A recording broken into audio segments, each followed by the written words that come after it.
Okay, so let's be fair here.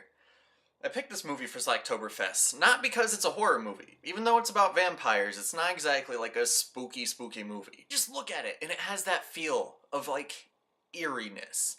Like it's not a horror movie.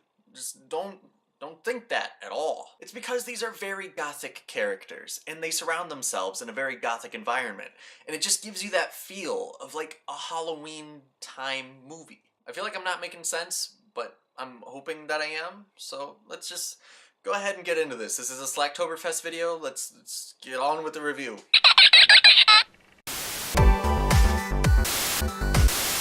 Slacktoberfest! Ha ha ha ha ha. Only Lovers Left Alive was written and directed by Jim Jarmusch, and it stars Tom Hiddleston, Tilda Swinton, and Mia Wasikowska. Essentially, this film is about two vampires who have been married for hundreds and hundreds of years, and it's about their look on mortality and just their view on life. And it's really interesting because it's the perception of life through people who have lived for hundreds and hundreds of years, which is something we've never gotten from a vampire movie before. The two main vampires are played by Tilda Swinton and Tom Hiddleston. And my god, do they have chemistry in this movie. Because they play a relationship that's lasted for hundreds, literally hundreds of years. And they have to have that connection. You know, otherwise this movie just would be shit. It wouldn't work. But these two actors really pulled it off in making it feel like they've been together for hundreds of years, that this relationship is hundreds of years strong. You could feel that these characters not only loved each other, but they respected each other, and that there's a deep history between them. Tilda Swinton is the older vampire, so she's seen life a little bit more, and she enjoys life. She sees the beauty in nature and all the little things. She also likes to keep updated with the times. Like, she likes to keep moving forward with life. She has an iPhone in this movie, and she uses FaceTime, but it doesn't, like, overutilize that. You know what I mean? Like, it's very subtle in the way they use technology.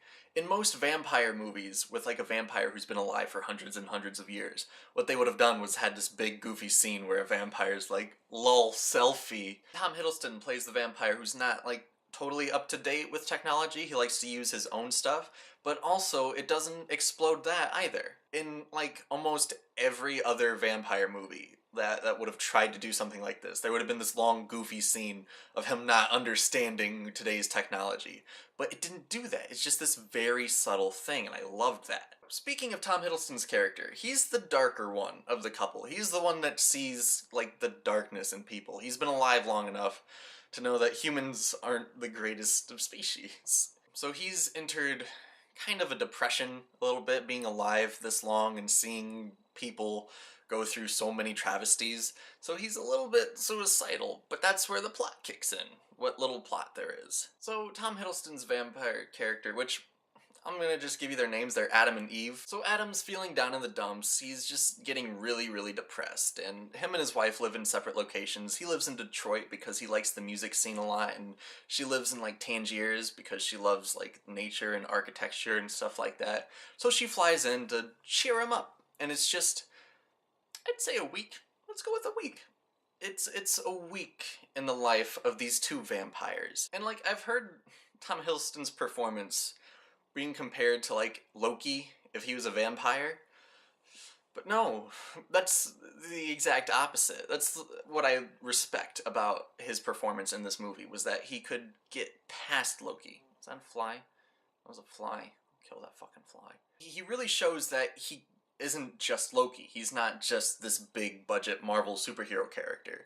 He can be an actor, and he is in this movie, and he's very good. He's very good at playing this like down in the dumps, very sulking, I am a vampire and everyone's beneath me. So both of the main performances in this movie are like really good. Like really good. Like a movie like this can be so outlandish and off the wall. Like, these two characters could have been just this ridiculous thing. And with the plot the way it is, it walks a very thin line to being outlandish and serious. And this, it perfected it. Like, it feels very natural. There are times where I forget that these characters are vampires, because they definitely feel like characters. They don't feel like this over-the-top blah. And even like the side actors in this movie do such a good job. Mia Wasikowska Mike Wazowski.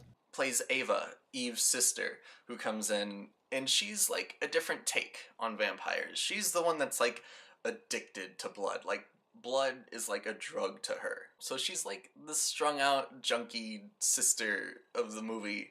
And like, it works. It works so well. Because she's still like she's still a character, but she just with a vampire twist. And the late Anton Yelchin plays Adam's like caretaker-esque thing. Like, during the daytime, he goes out and gets all this stuff for Adam and brings him the stuff that he needs. And he's such like a cool kid that just wants to help out. And he didn't have to be this great character, but he was. After watching this movie, he'll still stick with you. All of the characters in this movie still stick with you. Jeffrey Wright, who I love. I love Jeffrey Wright so much. He's been in things like Casino Royale and Broken Flowers. He plays a lot of very small parts, but a lot of really great small parts. He plays a doctor who hooks up Adam with his blood situation. He could have just been this doctor guy. He could have just been this doctor that gave Adam the blood, and that was it. That was his entire character.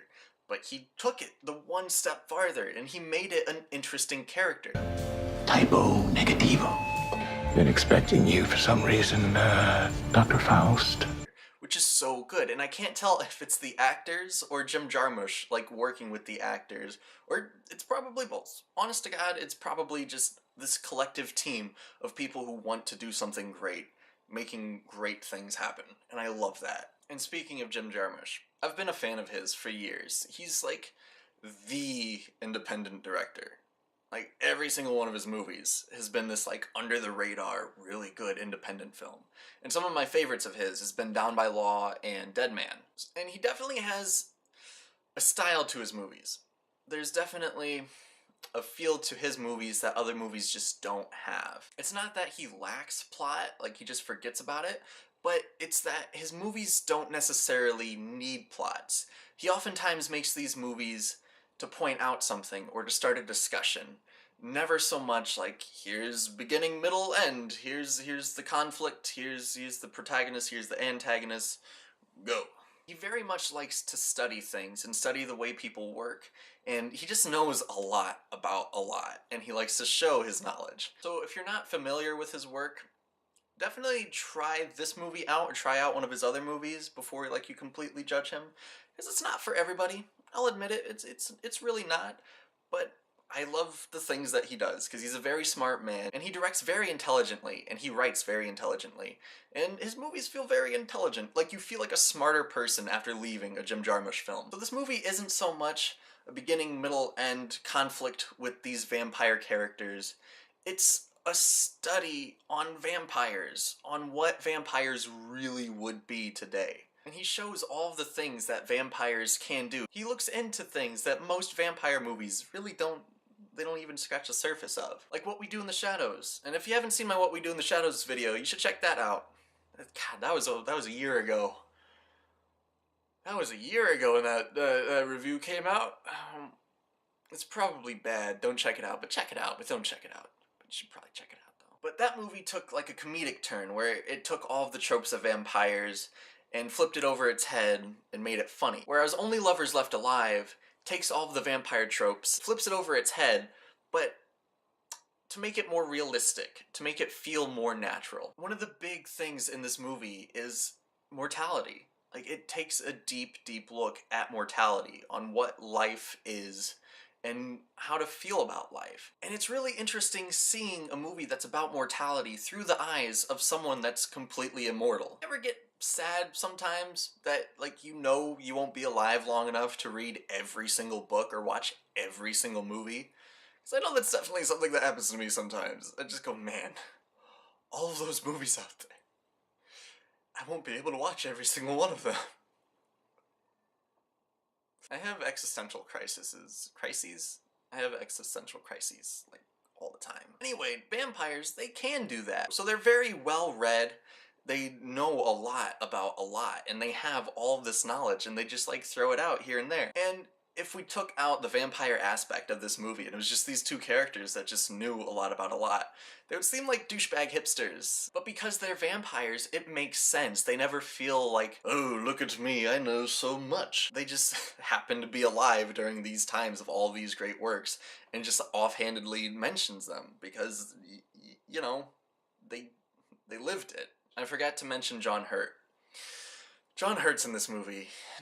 Dear Lord, do I love John Hurt. Yet another great performance by him. He's also a vampire that is also a historic figure, and I won't give it away what the historic figure is, because like when it's just like subtly revealed that he's this historic figure, you're like, oh shit!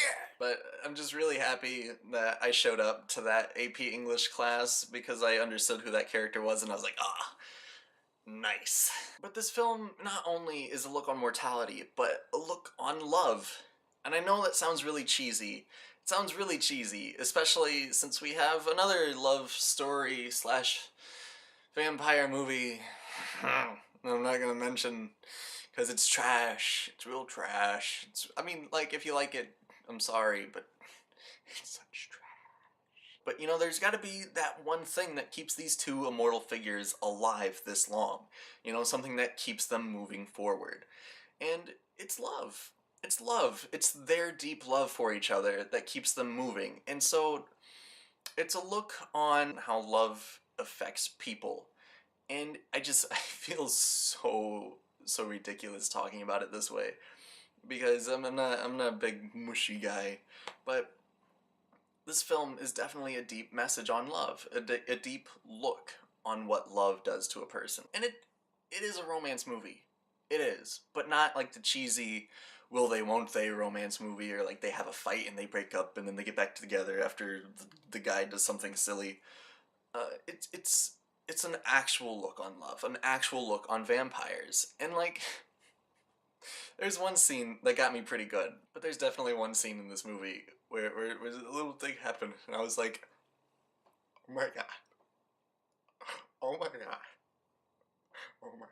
But this movie is so great because not only does it have all these deep studies on human emotions through the eyes of someone that's not human, but it's also fantastically directed. It might take place in modern day, but these vampires still live like gothic creatures, like the surroundings that they incorporate themselves in. It's absolutely amazing. All of the little details in the background are fantastic. The color scheme is so good. And Jim Jarmusch, he usually films on film. Not usually, he always does. Every single one of his movies were shot on film because he doesn't want to do it digital. Like I said, this guy's a very indie director. But with the budget that they had for this movie, which wasn't very high at all, with the budget that they had, they couldn't shoot on film. They just could not afford it, so they had to shoot on digital. And he worked vigorously with his cinematographer to really make this movie look like it was shot on film, and they did a fantastic job. There's definitely a feel to this movie.